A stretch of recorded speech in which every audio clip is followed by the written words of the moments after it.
Moja kati ya story kubwa sana ambayo imegonga headline tarehe 22 mwezi wa 4 ni kuhusiana na jaribio la kutaka kumpindua rais wa Burkina Faso Captain Ibrahim Traore, jaribio ambalo limetaka kufanyika siku ya leo, na tumeona serikali ya kijeshi ya Burkina Faso imetangaza kwamba wamefanikiwa kuzuia jaribio kubwa la mapinduzi dhidi ya kiongozi wake Captain Ibrahim Traore. Waziri wa usalama Mahamadou Sana amesema njama hiyo ilihusisha wanajeshi wa sasa na wastaafu wakishirikiana na makundi ya kigaidi, na kwa mujibu wa waziri huyo, wahusika walikuwa wakifanya maandalizi yao kutoka nchi jirani ya Ivory Coast na walikuwa na lengo la kushambulia ikulu ya rais wiki iliyopita. Hii si mara ya kwanza kwa serikali ya kijeshi ya Burkina Faso kudai njama ya kuangushwa madarakani, huku nchi hiyo ikiendelea kukabiliwa na changamoto kubwa za kiusalama kutoka katika makundi mbalimbali ambayo yana msimamo mkali. Na ifahamike, Captain Ibrahim Traore aliingia madarakani kupitia mapinduzi ya kijeshi mwezi Septemba mwaka 2022 akimuondoa Kanali Paul Henri Damiba aliyekuwa ameahidi kurejesha usalama, lakini akashindwa kudhibiti mashambulizi ya makundi ya wanamgambo ambayo yanaisumbua serikali hiyo ya pale Burkina Faso. Kwa hiyo ni moja kati ya story ambayo nimeona media za kimagharibi zinaenjoy sana, zinafurahi kutokana na kwamba Captain Ibrahim Traore amekuwa ni kiongozi shupavu sana, kiongozi mwiba kwa hayo mataifa ya Ulaya ya magharibi ambayo yamekuwa yakinufaika na rasilimali za pale Burkina Faso kujinufaisha wao wenyewe. Sasa jaribio hili la kupinduliwa kwa Captain Ibrahim Traore si jaribio tu pengine la bahati mbaya, ni kwamba ni jaribio ambalo linaendana na ahadi za raia ambazo wamekuwa wakipewa, kwa sababu baada ya kufanikiwa kuzuia jaribio hili la mapinduzi ambalo linadaiwa kumhusisha mkuu wa wafanyakazi wa Rais Ibrahim Traore pamoja na mtandao wa wahusika wa ndani wa kigeni katika kile mamlaka ambacho wamekita kama njama za hali ya juu za kumuua kiongozi wa jeshi na kuleta machafuko katika taifa hilo la Saheli, ni kwamba afisa huyu wa juu wa serikali ambaye jina lake halijatajwa rasmi alikamatwa baada ya kukiri kupokea hongo ya faranga bilioni 25, takriban kama dola milioni 45 fulani za Kimarekani, pamoja na shehena ya silaha ambayo inadaiwa kufikishwa kupitia Cote d'Ivoire kwa maana ya Ivory Coast, na walikuwa wanapewa usaidizi na Ufaransa. Na mtakumbuka wakati Burkina Faso wamewatimua Wafaransa wasiendelee kuwepo pale nchini Burkinabe, moja kati ya kauli ambazo niliwahi kuzizungumza, mnakumbuka niliwadokezea nikasema sasa hivi tutasikia uwepo wa vikundi vingi sana ambavyo vinahitaji kumuondoa Captain Ibrahim Traore, na nilizungumza nikasema hao Wafaransa hawajafurahishwa kabisa, kwa sababu najua wao walikuwa wanainyonya sana hiyo Burkina Faso. Kwa hiyo kitendo cha kuondoa pale ilikuwa ni pigo zito sana kwa Wafaransa, na mpango huu ulifichuliwa kupitia uchunguzi wa ndani ambao uliendeshwa na jeshi, na inaelezwa kwamba ulikuwa katika hatua za juu za maandalizi, yani walikuwa katika hatua za mwisho za kufanya maandalizi ya kumpindua mwamba. Kwa hiyo kukiri huku kunahusisha mataifa ya nje katika jaribio hilo ambalo tunasema ni jaribio la kuvuruga utawala, huku vyanzo vya kiusalama pamoja na vyombo vya ulinzi vikilaumu Ufaransa, mtawala wa zamani wa kikoloni wa hiyo Burkina Faso, kwa kupeleka silaha kupitia mtandao wa rais wa Cote d'Ivoire Alassane Ouattara. Na serikali ya Ufaransa na Cote d'Ivoire hazijatoa majibu kuhusu madai hayo hadi taarifa hii ambavyo imetufikia. Na kwa mujibu wa taarifa ambayo imetolewa na Wizara ya Usalama, inasema hii ni usaliti mkubwa kwa mamlaka ya taifa. Wananchi wa Burkina Faso wamesimama imara na kuungana nyuma ya Rais Captain Ibrahim Traore ambaye uongozi wake unaungwa mkono kwa kiasi kikubwa katika vita vyetu dhidi ya ukosefu wa usalama pamoja na uingiliaji wa mataifa kutoka nje.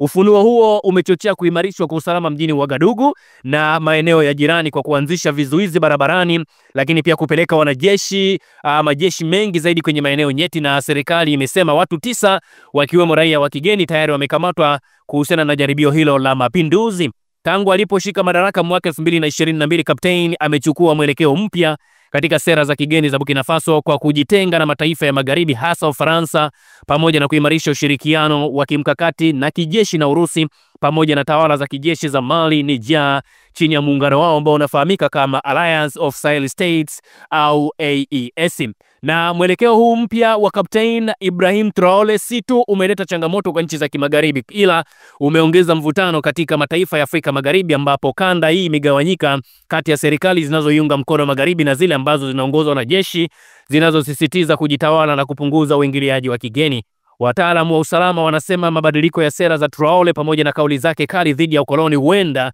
zimechochea wale ambao wanatafuta kuendeleza ushawishi wao katika taifa hilo lenye utajiri mkubwa zaidi wa madini. Hata hivyo, Zagazola hakuweza kuthibitisha madai ya ufadhili na msaada wa vifaa kwa waandalizi wa mapinduzi hayo kwa njia huru. Na Burkina Faso imekumbwa na ongezeko la mashambulizi ya kigaidi, huku sehemu kubwa ya ardhi yake ikiwa mikononi mwa makundi yenye uhusiano na Al-Qaeda pamoja na Islamic State IS. Na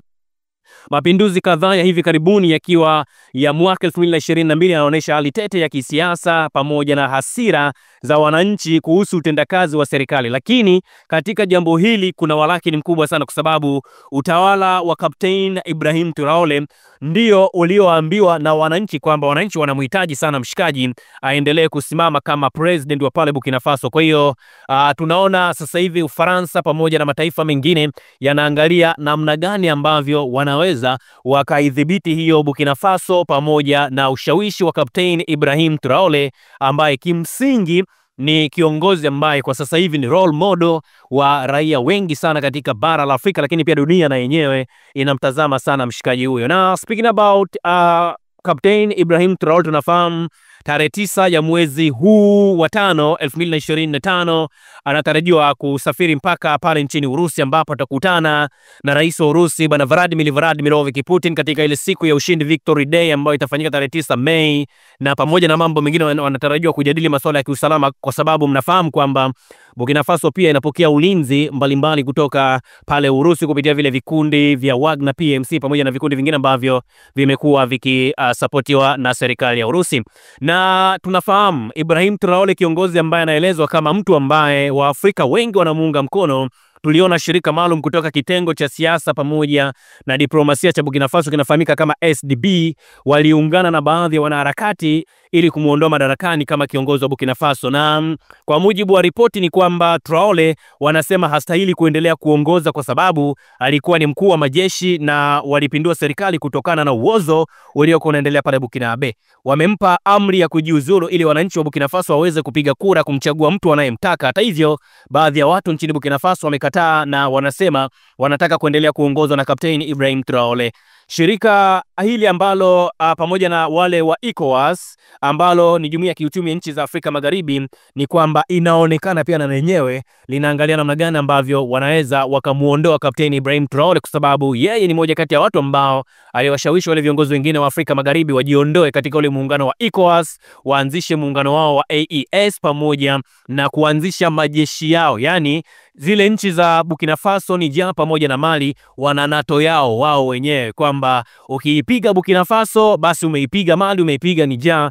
pamoja na mambo mengine. Nchi takribani 15 ambazo zinaongozwa na ECOWAS ikiwa ni pamoja na Benin, Senegal, Mali, Nigeria, Togo, Gambia, Burkina Faso, Cape Verde pamoja na mataifa mengine, ni kwamba wao wanasema kwamba wakati wanaanzisha ile ECOWAS ilikuwa inalenga amani, maendeleo, miundombinu na utawala bora ndani ya nchi za Afrika Magharibi, lakini kwa bahati mbaya zaidi jambo hilo limeshindikana. Ndio maana huyu mshikaji wanahitaji kumuondoa haraka sana. Yani amekuwa ni mwiba mkali sana, na mnajua nyie kitu ambacho pekee mnatakiwa kukijua ni kwamba Kapteni Ibrahim Traore ni mwanajeshi la kwanza, kwa hiyo anajua mbinu za kuweza ambazo anaweza kazitumia hata wa maadui zake kumwangamiza. Tumeona kuna watu ambao wamekuwa wakijiuliza kwamba Kapteni Ibrahim Traore mbona ni kama pia hawaamini hata watu wake. Yes, wanasema njia pekee ya kujilinda au njia pekee ya kuwa na ulinzi mkubwa zaidi ni pamoja na kuanza kujilinda wewe mwenyewe, kitu ambacho anakifanya pia Kapteni Ibrahim Traore, kwa sababu tunafahamu amekuwa akijilinda